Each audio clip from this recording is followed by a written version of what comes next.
I found out my wife was cheating on me because she said she was going out with her best friend, but she was with me. I know what you must be thinking. Another cheating story just like so many others. But for me, this story is unique because it changed my life in a way I never thought possible. Before diving into what happened, I need to explain what my marriage to Clara was like and why. In my mind, what I was doing was justifiable while what she did was unforgivable. Clara and I met about 10 years ago at a mutual friend's party. She was everything I could ask for: beautiful, intelligent, and above all, independent. She wasn't the type who needed constant attention, but when we were together, it was as if the rest of the world disappeared. She had this energy that made you want to be better just to be worthy of her. In the early years, our marriage was what many would call perfect. Clara was a partner in every sense. She supported my decisions, encouraged me at work, and whenever possible, made our life lighter. But over time, things started to change. It wasn't all at once, but the spark began to fade. What had once been a marriage full of passion and partnership slowly turned into a routine devoid of excitement. I, like any man, had my needs. Clara, however, seemed less and less interested. Always busy with work, friends, or her own hobbies, I started to feel neglected.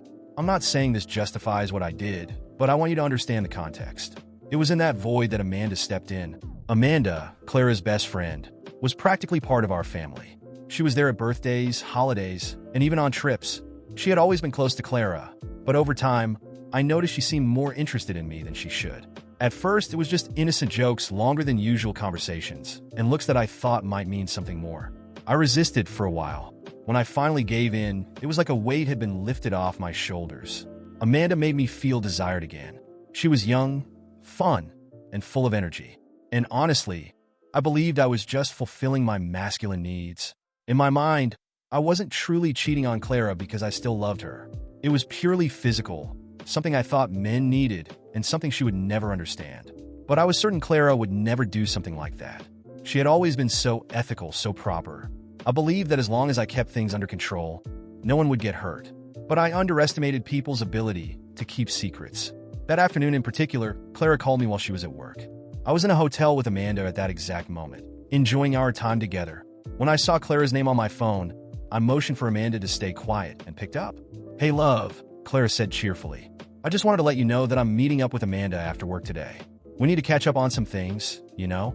So don't wait for me for dinner." Amanda, who was lying next to me, nearly choked on her laugh. I covered the phone's microphone with my hand and gave her a look of disbelief and irritation. She just shrugged, clearly amused by the situation. "Sure, no problem," I replied, trying to keep my voice steady.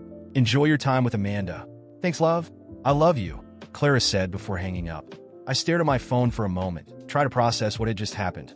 Amanda didn't seem surprised at all, which irritated me further. "Did you know she was going to use you as an excuse?" I asked, still trying to control my anger. "I had no idea," Amanda replied, but there was something in her tone that made me suspicious. "But it's funny, isn't it?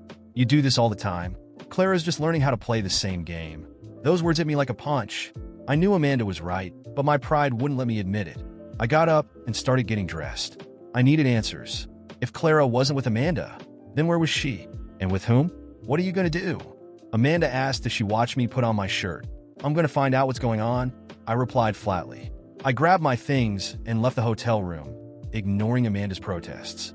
In my mind, I knew Clara had crossed a line. It was one thing for me to do what I did because I was still the provider, the dedicated husband. But her? She had no right to do this to me. When I got home, my mind was racing.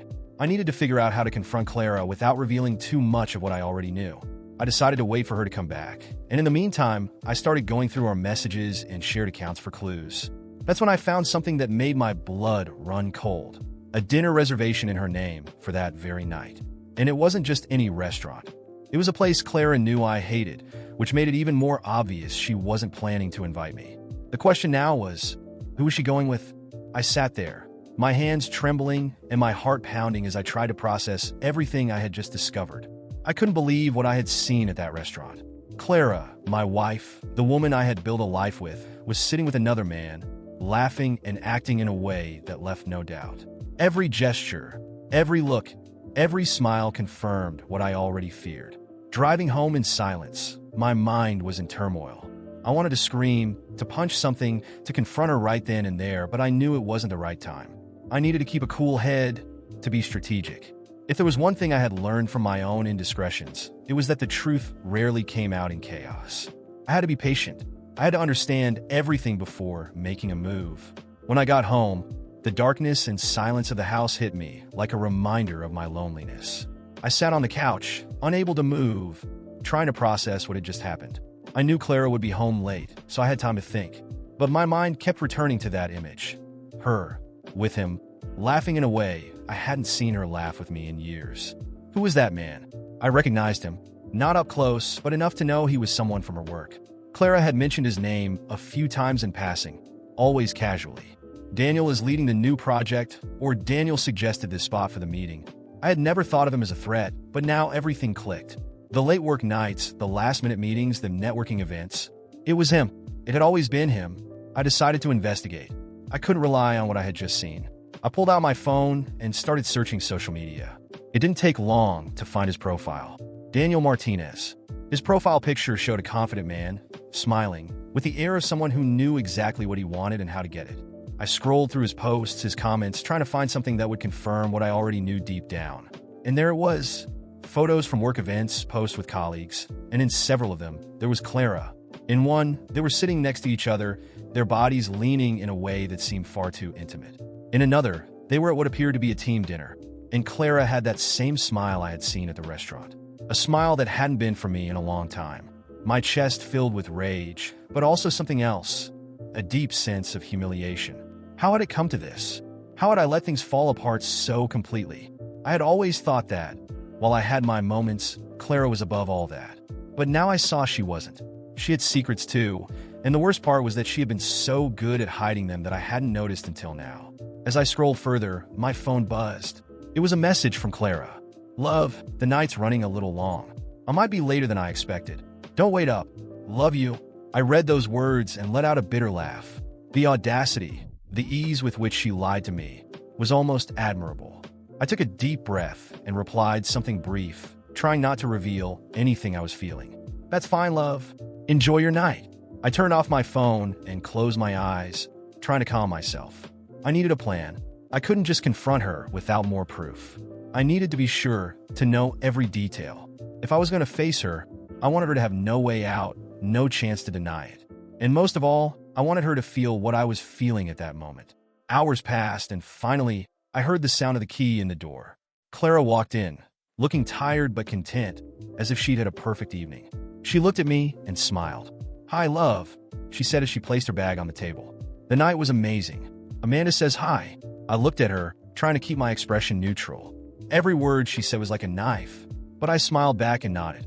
Glad you had fun, I replied, my voice as calm as I could manage. She walked over and gave me a kiss on the cheek before heading upstairs. I stayed on the couch, staring into the void. As much as I wanted to scream at her, to demand answers, I knew it wasn't the right time. Not yet. That night, I didn't sleep. My mind kept working, connecting the dots, remembering all the times Clara had come home late, all the excuses I had accepted without question. The rage inside me grew, but so did something else, determination. I was going to find out everything, every lie, every detail, every moment she had hidden from me. And when I was ready, Clara would know exactly what I knew. For now, I would play the role of the clueless husband, as if nothing had changed. But inside, something was already broken, something that could never be repaired. This wasn't over. Not for me, and not for her. And deep down, Clara had no idea what was coming. That sleepless night, my mind was in turmoil. The weight of what I had discovered about Clara consumed me, but I knew I needed to vent. Amanda seemed like the only person who could listen to me at that moment. Despite all the confusion, she was the only one who truly knew what was happening, even if only partially. The next afternoon, I sent Amanda a message. I need to see you. It's urgent. She replied almost immediately. The usual hotel? I knew she thought it would just be another one of our meetings, but for me, it was more than that. I needed answers. When I arrived at the hotel, Amanda was already there, waiting for me with that confident smile she always had. She looked stunning, as always, but my mind was elsewhere, caught in thoughts about Clara. You look tense, Amanda said as she stood to greet me. I am, I replied, my voice dry. A lot is going on. Amanda raised an eyebrow and smiled provocatively, stepping closer. Maybe I can help you relax, she said with a suggestive tone. I held her by the shoulders, stopping her from going further. She looked surprised, but I knew I needed to clear things up before doing anything else. Clara is cheating on me, I said bluntly. Amanda stepped back, her surprise turning into a mix of disbelief and irony. You've got to be kidding me, right? She asked, letting out a slight laugh. I saw it with my own eyes. I continued, ignoring her tone. She was at a restaurant with a coworker. They were holding hands, laughing, as if nothing else in the world mattered. Amanda looked at me for a moment and then laughed sarcastically. Lucas, do you hear yourself? You're literally here with me, cheating on your wife, and you're mad because she did the same? It's different, I retorted firmly. I'm a man. I have needs. This means nothing to me. But her? She was supposed to be faithful. She destroyed our marriage. Amanda laughed again, but this time she seemed unwilling to argue. Lucas, you're a lost cause. But you know what? I won't argue. If you need to unload your frustration, I'm here. She stepped forward and pulled me close, kissing me. For a moment, I hesitated, but soon I gave in. There was no point resisting. Amanda knew exactly what to say and do to make me forget, at least temporarily, what was happening. The tension of the moment quickly disappeared, and we gave in to each other as we had so many times before. For a while, the world was silent, and Clara and everything she had done seemed like a distant problem. But when it was over, I knew it wasn't enough. It didn't solve anything. I needed to act. As Amanda lay back on the bed, smoking a cigarette and smiling contentedly, I got up and started getting dressed. You're still going after her, aren't you? Amanda asked, her tone a mix of curiosity and disdain. I am, I replied without hesitation. She needs to know that I know, and she needs to understand that there's no turning back. Amanda didn't respond, just shook her head as if she already expected that answer. When I left the hotel, my decision was made. The next day, I took the photos I had of Clara and Daniel at the restaurant and went to her office. I wasn't nervous anymore. I was determined. Clara needed to feel the humiliation I had felt. I arrived at the building around noon. I passed through reception without difficulty and went up to her floor. When I entered, she was in a meeting with a few people. I knocked hard on the door, interrupting the conversation. All eyes turned to me, including hers. Lucas, what are you doing here? She asked, surprised and clearly uncomfortable. We need to talk. Now, I said firmly. She hesitated but stood up, probably realizing I wouldn't leave without speaking to her. She followed me to a more secluded corner, away from the curious eyes. What's going on? She asked, trying to stay calm. Without saying anything, I took the photos out of the folder and placed them on the table between us. She looked at them, and I saw her expression change. First came surprise, then guilt. Do you want to explain this to me? I asked, my voice low but full of anger. Lucas, I can explain. I don't want explanations. I cut her off. You destroyed our marriage, Clara. Lies, betrayals. And for what? I gave you everything. Everything. She tried to speak, but I didn't let her. I respected you, Clara. And this is how you repay me? With Daniel? A coworker? You two laughing at me while I was at home. Working to maintain this pathetic life you clearly don't value. I continued, my voice filled with anger and resentment. While I was working hard, while I was doing everything for us, you were laughing with him, lying to me, destroying everything we built together. Clara was visibly shaken. Her hands trembled as she looked at the photos I had placed on the table. Her eyes filled with tears, but she said nothing. There were no excuses, no attempts to deny it. Just the silence of someone who knew they were completely exposed. Is this what you wanted, Clara? I went on, my voice growing firmer. Did you want to throw away everything we had for some random guy from work? What does he give you that I don't? Fun? Attention? What, Clara? Lucas, please, she finally managed to say, her voice weak and trembling. Please what? I retorted, cutting her off. You had the chance to be honest, Clara. You could have talked to me, told me something was wrong. But no, you chose this. You chose to lie, to cheat, to destroy. Clara started crying, covering her face with her hands. The sound of her sobs seemed to echo in the isolated corner of the office, but I felt no empathy. I was consumed by a mix of anger and satisfaction at seeing her finally face the consequences of her actions. I don't want to hear excuses, Clara, I continued, my voice now colder. I've already made my decision. I'm filing for divorce. And I hope you and your Daniel are very happy together because you've ruined everything we had. She tried to say something, but her words were barely audible between her sobs. I didn't wait to listen. I grabbed my things and walked out, leaving her there, broken and alone. As I passed through the common area of the office, Clara's colleagues looked on curiously, probably trying to figure out what was happening. I didn't care. Clara deserved every bit of that humiliation. I went home with a sense of relief, as if I had finally shed a weight that had been crushing me. But at the same time, there was an emptiness. Even with all my anger, even knowing I was right to confront her, there was no complete satisfaction. Something in me knew the situation was more complicated than I wanted to admit. Later that night, Amanda texted me, "Can we meet tomorrow? We need to talk." I agreed. I knew she had probably already heard about the confrontation with Clara. Their worlds were too intertwined for something like this to go unnoticed. The next day, I met Amanda at the same hotel as always. She seemed tense, unlike her usual self. She sat on the edge of the bed, crossing her arms, as if preparing for something difficult. "Clara came to see me," she said, getting straight to the point. My expression hardened. What? What did she say?" "She's devastated, Lucas," Amanda replied, her voice softer than I expected. "She told me what happened at work, about the photos, about the divorce. She doesn't know I'm involved with you, of course, but she's completely broken." I rolled my eyes, unable to stop myself. "She destroyed our marriage, Amanda. She deserved this. What else did you expect me to do? Stay silent and let her keep laughing behind my back?" Amanda sighed, as if battling something within herself. Finally, she spoke. "I'm not going to argue whether she deserved it or not, but Clara is my best friend, Lucas. She came to me to vent, and I felt horrible because I know I'm betraying her too. This isn't right." My anger began to rise again. "Amanda, I've already told you, this is different. Clara chose to cheat. She lied to me.